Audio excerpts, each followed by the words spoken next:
I was lucky in some ways to own my own house at 30, unlucky in a lot of other ways. The money for my small apartment had come from my mum's life insurance and inheritance. I had spent 3 months in our old family home until the memories started to eat me up and I realized I couldn't stay there. I rented it out and used the rest of the money to pack up and move away. My dad was never in the picture. It was an old creaking flat that needed too many repairs for what I had paid for it. I had taken it because it felt like it had been lived in. The furniture had come in the deal, and it was damaged but beautiful. My favorite piece was a big velvet armchair. The first day I moved in, I noticed a thin voice coming from the walls, and brushed it off as my neighbors talking. It was an old woman's voice, and it sounded like she was talking to herself, endlessly chattering. It was high-pitched, frantic, and anxious.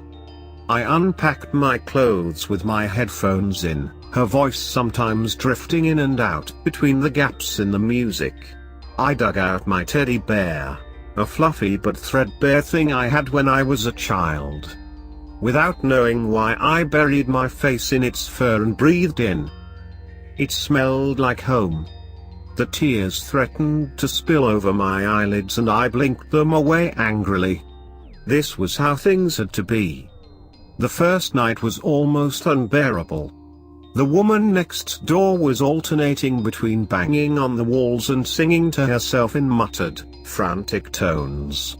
It was so loud, it felt like she was in the room with me. Eventually, it got too much for me and I knocked on the door of the next apartment, waiting for the old woman to answer and trying to wipe the irritation off my face. "Hello." A man in his 30s answered the door in a dressing gown, his eyes half closed. It looked like he had just woken up. "Look, I know I've just moved in and I don't want to be rude, but could you ask your grandmother to keep it down? She's been banging on the walls and shouting all night and it's been a long day for me." He straightened up, suddenly alert. "There's nobody in here but me. I was asleep until about 5 seconds ago so." He trailed off and looked me up and down with an expression that I couldn't read. "You seem like a nice girl." I raised my eyebrows. I wasn't sure how that would help me sleep. The last woman who lived in the apartment was Gloria Jennings, 5 years ago. Do some research and maybe you can get your money back on this place. His face was weary as if he had had this conversation countless times. "Thanks." I barely had time to get the word out before the door was shut in my face.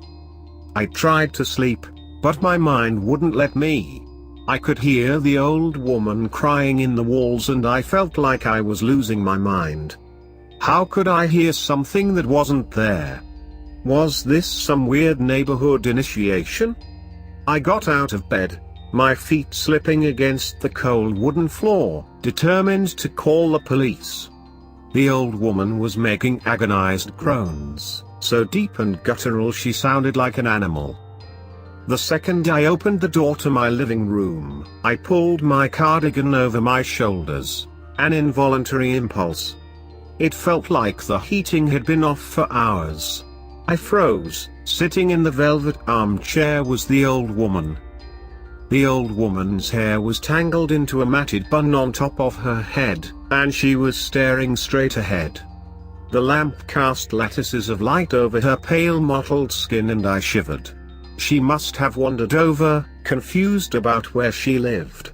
How had this woman's carer let her get into such a terrible state? "Excuse me?" I shivered. My breath frosted out in front of me, silver in the dim light. "What are you doing in my house?" The woman's voice was low and raspy as if she had been screaming for hours. My teddy bear was on her lap, and she clutched it with dirty, bleeding nails. "Do you want me to call someone for you?" I asked her hesitantly. The feeling of unease crept up my spine and down my shoulders. Something was wrong. The way the woman was holding her neck was wrong. It looked like the roadkill you drive by, where the little body on the road looks almost like an animal sleeping until you see the snapped bones and blood. I backed away, suddenly overcome with a feeling of complete dread. "What are you doing in my house?" The woman's turned as she shrieked the words at me, and I realized that her spine was protruding out of her neck, the bones covered in black gristle and chunks of viscera. It looked as if she had half rotted away.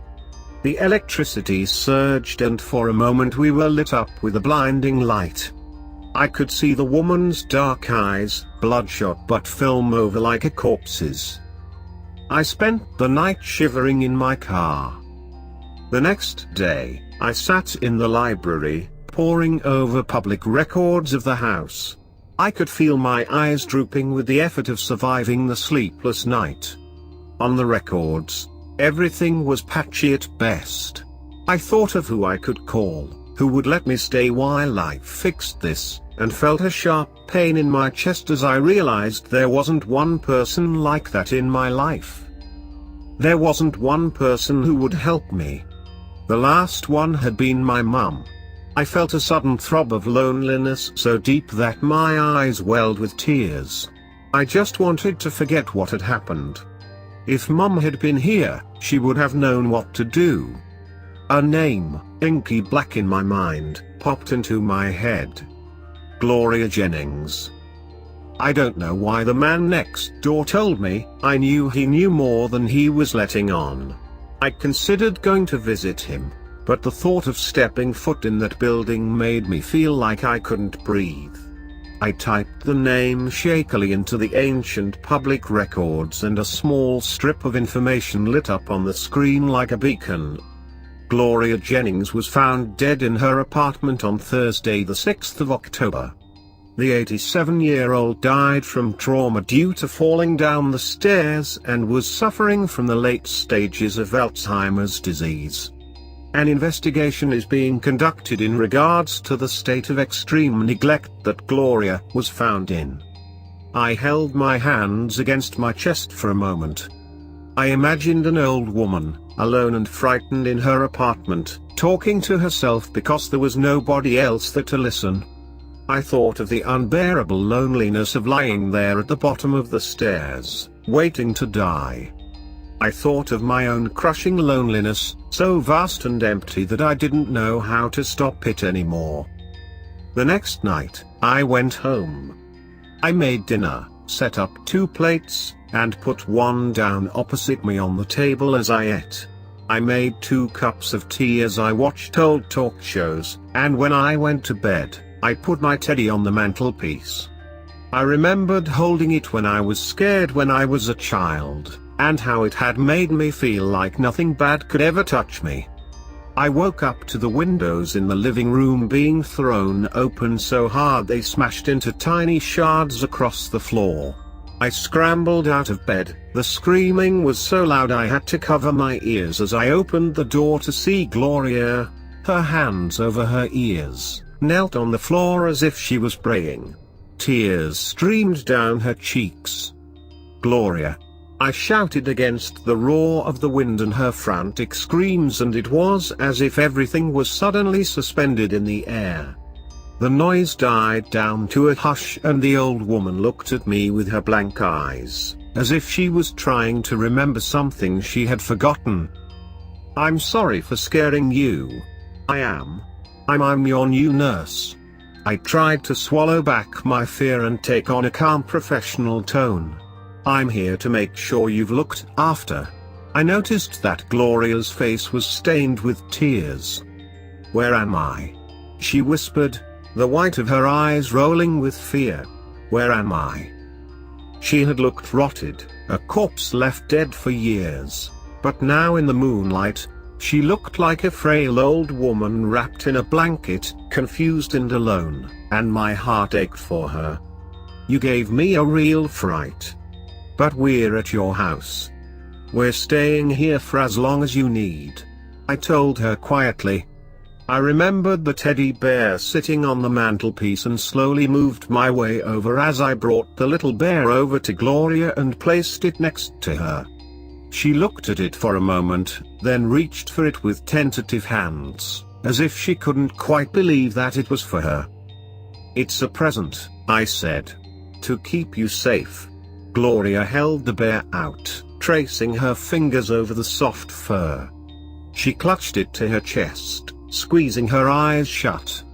When I went to turn on the light, as I turned back, she was gone. Sometimes Gloria cries, sometimes she makes my electricity cut out and it'll be so cold I can barely breathe, but sometimes on the nights when I hear her sobbing, I'll come and sit next to her and sing a song my mother used to sing for me when I was a child. Well, that'll be the day when you say goodbye. Yes, that'll be the day when you make me cry. You say you're gonna leave, you know it's a lie. 'Cause that'll be the day when I die. Some days, the best days, I'll come back home from work and find that my fresh laundry is haphazardly folded on my bed with a small, dirty flower placed neatly on top. Those nights, I'll put a cup of tea beside the armchair that I never sit in, and play old movies, and if I'm lucky I'll see her sitting there, holding her bear and smiling. I think Gloria was someone very kind when she was alive. She still doesn't know who she is, but I will look after her until she finds out, or until I'm gone too and can hold her hand as we walk together like old friends to whatever comes next.